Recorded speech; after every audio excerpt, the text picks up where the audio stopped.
Тема 4.2. Защита на личните данни и поверителност. Модул безопасност. Базово ниво.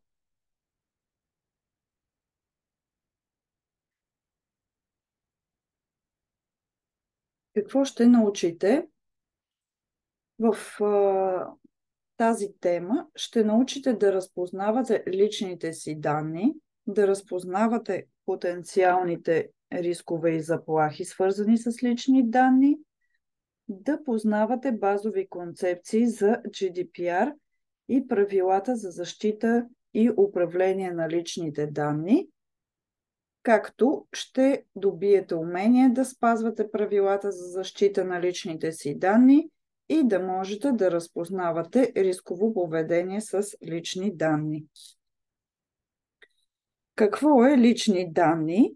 Лични данни са всяка информация, която може да бъде използвана за идентифицирането ви и може да съществува както когато не сте свързани в мрежата офлайн, така и когато сте свързани с нея, т.е. онлайн. Офлайн идентичност – това е личността реално от реалния живот, която представлявате ежедневно. Дали е в къщи или на училище или на работа. В резултат на това, семейството и приятелите ви знаят подробности за вашия личен живот, включително, например, пълното ви име, възраст и точен адрес. Онлайн идентичност. Всъщност това е кой сте вие и как се представяте пред другите онлайн. Това не е просто вашето име, а също включва потребителското ви име или псевдонима, който използвате за вашите онлайн профили, както и социалната идентичност, която установявате и представлявате в онлайн общности и уебсайтове.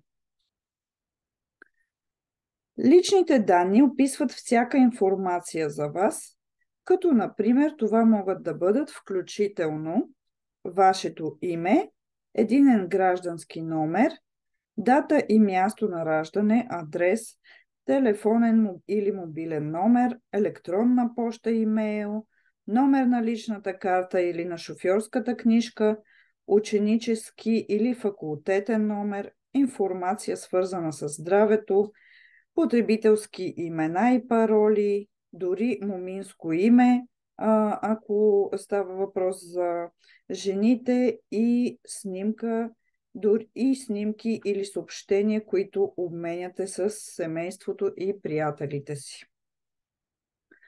Личните данни могат да бъдат записани още и в следните образователни записи. Например, тези записи съдържат информация за вашите академични квалификации, оценки и постижения.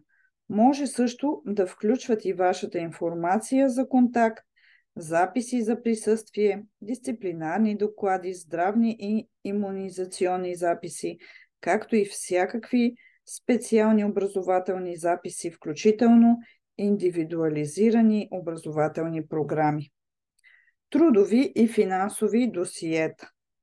Вашите финансови записи може да включват информация за вашите приходи и разходи.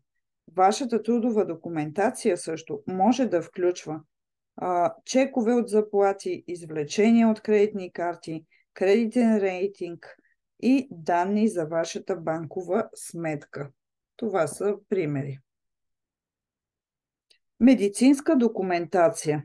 Всеки път, когато посещавате лекар, лична информация относно вашето физическо и психическо здраве и благополучие се добавя към вашите електронни здравни досиета.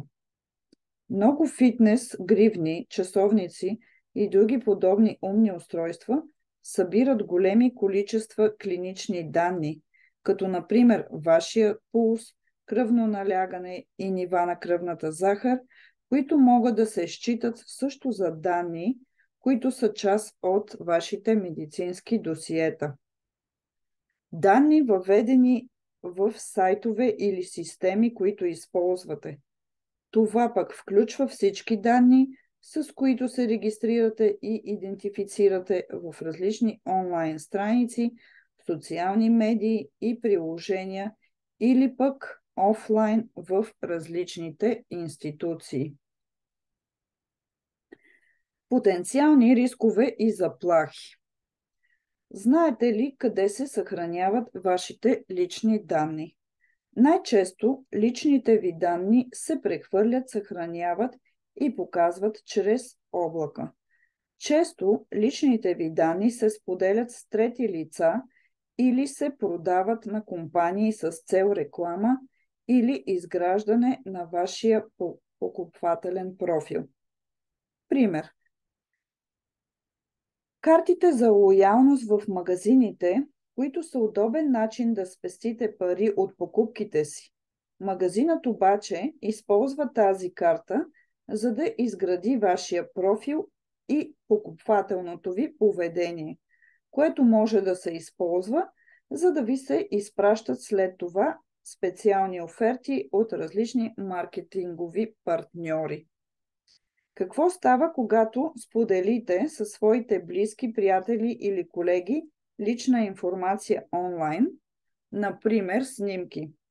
Споделяйки с други данните, които първоначално са били на вашето мобилно устройство или персонален компютър, могат да бъдат споделени с непознати за вас хора, които са познати на вашите познати и които от своя страна си ги копират, схвалят на техните устройства или споделят с техни приятели и познати.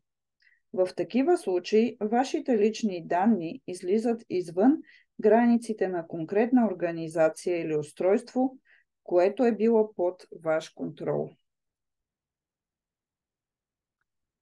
С каква цел се злоупотребява с лични данни? Личните ви данни, т.е. вашата чувствителна информация, може да бъде използвана от злонамерени лица с цел кражба на самоличност.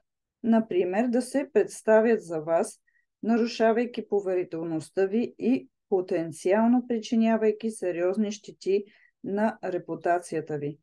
Или пък да се възползват от облаги, които вие използвате.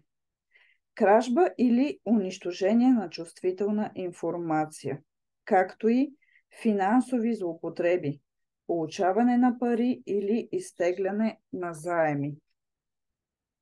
Също така с цел искане на откуп. Как и откъде хакерите могат да получат достъп до вашите данни? Като начало могат да получат тази информация от лично споделена чувствителна информация за вас. Т.е. вие лично да споделите тази информация, която след което да бъде получена от хора, които имат злонамерена цел. Също така от незащитени или недостатъчно добре защитени онлайн споделени данни, както и чрез имейл почтата, при отваряне, например, на писма от непознати или при така наречената фишинг атака или фишинг имейли. Също така това може да се случи и при неправилна поддръжка и конфигурация на устройствата, които използвате. Кой друг се интересува от вашата онлайн самоличност? Като начало, вашият интернет доставчик. Какво го интересува него? Всъщност, те проследяват онлайн активността ви, дори биха могли да продават тези данни на рекламодатели с цел печалба. Или пък при определени обстоятелства интернет доставчиците могат да са задължени по закон да споделят вашата информация с правителствени агенции за наблюдение или органи. Рекламодатели с цел целева реклама, като рекламодателите наблюдават и проследяват вашите онлайн дейности, като навици за пазаруване или лични предпочитания и ви изпращат след това насочени реклами. Търсачки и платформи за социални медии. Тези платформи събират информация за вашия пол, геолокация, телефонен номер, политически и религиозни идеологии, въз основа на вашата история и търсене и онлайн самоличност. След това тази информация се продава отново на рекламодатели за печалба. Уеб страниците, които посещавате. Уебсайтовете използват така наречените бисквитки, cookies, за да проследяват вашите дейности и предоставят по-персонализирано съдържание. Това остава следа от данни, която е свързана с вашата онлайн самоличност, която често може да се окаже отново в ръцете на рекламодатели. Базови концепции за GDPR. Какво представлява GDPR? То идва от съкращението General Data Protection Regulation или регламент от Европейския съюз от 2016-679. Най-често излиза, когато напишем GDPR. Това е общ регламент или задължителни правила за защита на данните на физическите лица, който обединява законите за поверителност на данните и в целия Европейски съюз. Регламентът е одобрен от Европейския парламент на 14 април 2016 година и неговото прилагане влиза в сила от 25 май 2018 година. Прилага се за всички организации, които обработват и съхраняват лични данни и предоставя правна рамка за запазване на личните данни на всеки, като изисква от организациите или компаниите да разполагат със стабилни процеси за обработка и съхранение на лична информация. Също така определя правилата по отношение на свободното движение на лични данни в рамките на Европейския съюз и предоставя на хората по-голям контрол върху личната им информация, като всеки има право да даде своето съгласие за обработване на личните му данни за една или повече конкретни цели, както и по всяко време да оттегли това си съгласие. Какви са принципите, свързани с обработването на лични данни? Според GDPR се спазват принципи, свързани с обработването на лични данни, като някои по-важни са следните. Обработват се законообразно, добросъвестно и по прозрачен начин по отношение на субекта на данните, което всъщност е физическото лице, на което са данните, т.е. трябва да бъдете информирани какво да очаквате, когато обработват вашите лични данни. Събирани са за конкретни, изрично указани и легитимни цели и не се обработват по-нататък по начин несъвместим с тези цели.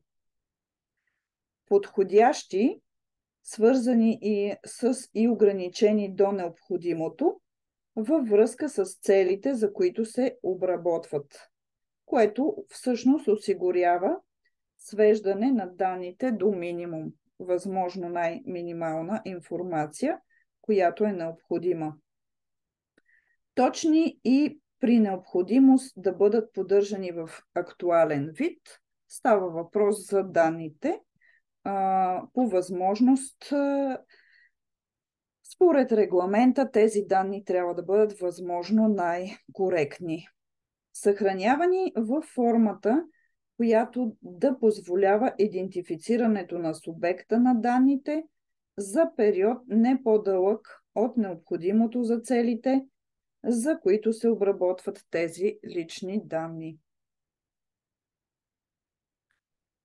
Също така, обработване по начин, който гарантира подходящо ниво на сигурност на личните данни, включително защита срещу неразрешено или незаконообразно обработване и срещу случайна загуба, унищожение или повреждане, като се прилагат подходящи технически или организационни мерки. Т.е. тук се гарантира така наречената цялостност и поверителност. Администраторът на данни или обработващият лични данни определя целите и средствата за обработването на личните данни, носи отговорност и е в състояние да докаже спазването на принципите.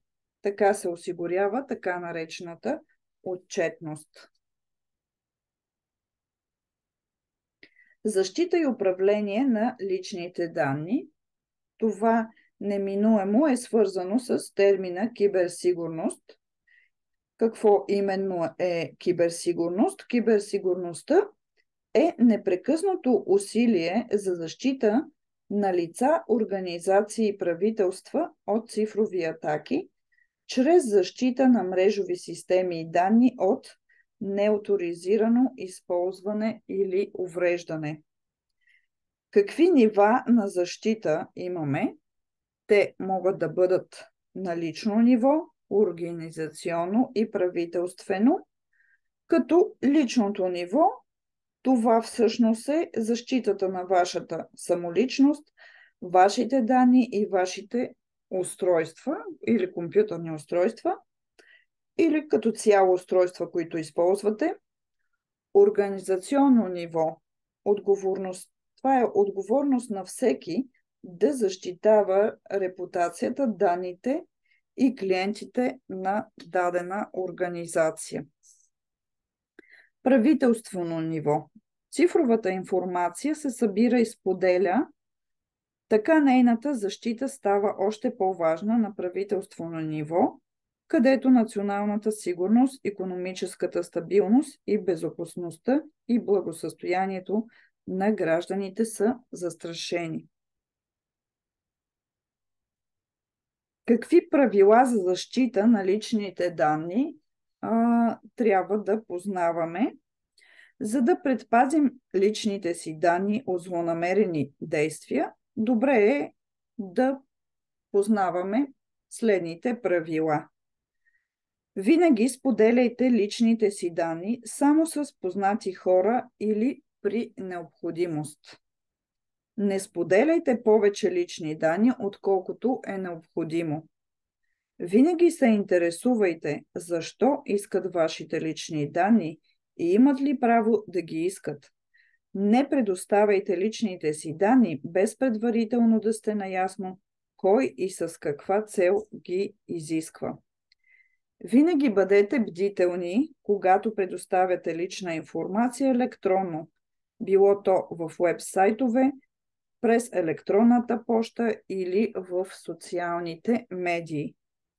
Не разпространявайте чужди лични данни без разрешение или без това да е необходимо.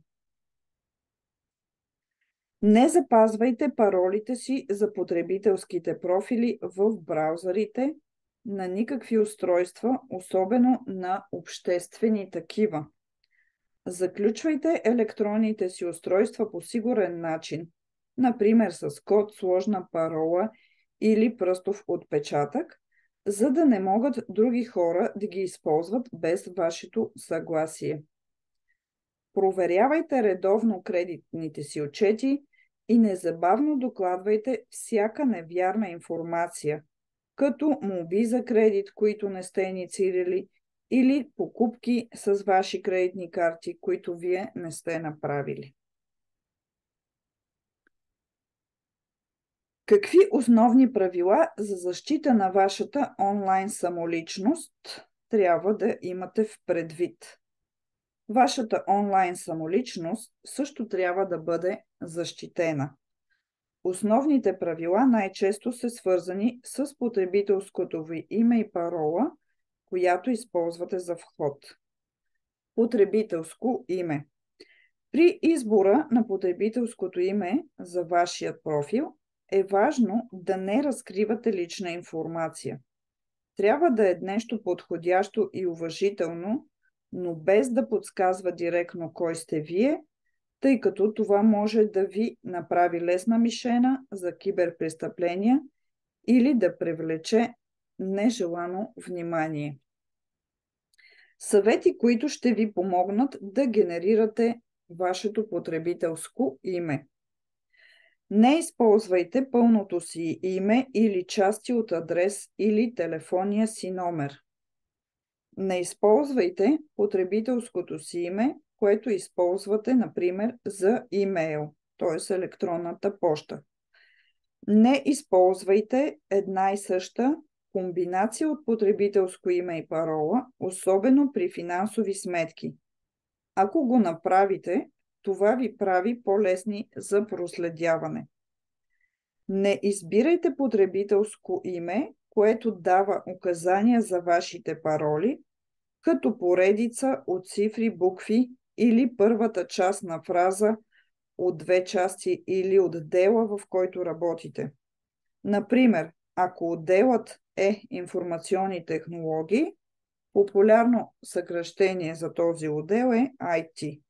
Тоест, не се препоръчва да използвате такава информация, която може да насочи към вас. Изберете потребителското име, което е подходящо за типа акаунт. Тоест, за личен ли е или социален, или става въпрос за бизнес акаунт. По отношение на паролата. При избора на парола тя също не трябва да съдържа лична информация, което би довело до лесното й разгадаване. Препоръки за паролите са да съставяте сложни пароли и не ги споделяте с никого. Сложните пароли се състоят от повече на брой символи, включват комбинация от големи и малки букви, цифри и служебни символи. Не използвайте едни и същи пароли за различните си профили и в различни уебсайтове и системи. Защита на електронната поща по сигурен начин. Това е другото нещо, свързано с онлайн самоличността ви. Правила за защита на електронната ви поща са, например, добре изберете потребителското си име, както стана въпрос в предишния слайд. Съставете силна парола. Използвайте двуфакторна автентикация или удостоверяване. Т.е. това е втори метод за удостоверяване, че сте вие чрез изпращане на кратко съобщение, SMS до мобилният ви телефон или чрез потвърдителен имейл на друга ваша електронна поща. Бъдете бдителни към съобщенията, които получавате, и не отговаряйте на съмнителни такива. Подобни са правилата за различните системи, които използвате, профили към търговци в интернет, социални мрежи и устройства, които използвате. Как можем да разпознаем рисково поведение с лични данни? За успешното предпазване от потенциалните рискове и заплахи трябва да се познава така нареченото рисково поведение, или това са индикаторите, които показват, че има нещо нередно, т.е. в случая рисково. Една от най-честите измами, свързана с лични данни, е така наречената фишинг измама. За това ще разгледаме индикаторите за фишинг измама по отношение на електронната поща. Първо, след това по отношение на фалшиви уебсайтове и след което свързано с получаването на нежелана поща. По отношение на електронната поща, най-често, когато получите имейл от организация и това е фишинг, имате неофициален имейл адрес на този, който изпраща, или пък съвсем непознат. Също така, обращението, което е в имейла, не е лично обращение към вас, а най-често това е общ поздрав или изобщо липсва такъв поздрав. Тъй като тези имейли често са превеждани автоматично чрез такива преводачи, в тях много често има правописни или пунктуационни грешки, както и езикът не е на добро ниво. В тези имейли много често имате приканване за изпращане на лична информация и винаги съществува информация за това какво ще се случи, ако не го направите. Т.е. предупреждение, че ако решите да не изпълните изпращането на своите данни, ще има определени последствия. В тези имейли е хубаво винаги да поглеждате всички хипервръзки, било то към уеб страници или чрез някакви изображения вътре, за да проверите дали те са от водят до съответния изпращач или всъщност към съвсем друг непознат сайт. По отношение на фалшивите уебсайтове, най-често URL адресът на сайта не отговаря на името му. Също така, ако има лого на съответната организация, то много прилича на истинското лого, но ако се вгледате по-детайлно, ще видите, че има различия, а също така и много често не е поставено на обичайното място, където се поставят обикновено такива лога. Също така, обикновено в тези уебсайтове ви предлагат да ви помогнат или подобрят нещо за вас, ако вие изпратите определени лични данни. И както казахме и при имейла, присъства винаги някакво предупреждение какво ще се случи, ако вие не го направите. И за двете, и за електронна поща, и също и за фалшивите уебсайтове, понякога има информация за това колко бързо да изпратите тези данни, непременно на момента или до определен период от време. И както казахме, ако не го направите, предупреждение какво ще се случи. Най-често ще бъдат изтрити вашите данни, ще бъде закрит акаунт или нещо подобно. По отношение на нежеланата поща или така наречената спам, там е свързано с получаване на прекомерно количество съобщения с рекламно съдържание. Затова трябва да се грижите и за самата си поща и да използвате примерно вградени филтри или вие да си създадете такива филтри против такъв тип нежелан спам поща. За всякакви нарушения по отношение на вашите права, свързани с лични данни, се грижи Комисията за защита на личните данни. Това беше тема 4.2 защита на личните данни и поверителност към модул безопасност базово ниво, в която разгледахме какво означава лични данни, какви са потенциалните рискове и заплахи по отношение на това как се съхраняват вашите лични данни, какви злоупотреби могат да възникнат с тях, откъде хакерите научават за тях, кой друг се интересува за вашата онлайн самоличност. Също така разгледахме базови концепции за GDPR, принципи, свързани с обработването на вашите лични данни, защита и управление на личните данни, както и какви правила за защита и управление на личните данни. Трябва да спазвате и основни правила за защита, освен това, на вашата онлайн самоличност. И в последната част разгледахме рисково поведение с лични данни и как да разпознаете индикатори за такова рисково поведение.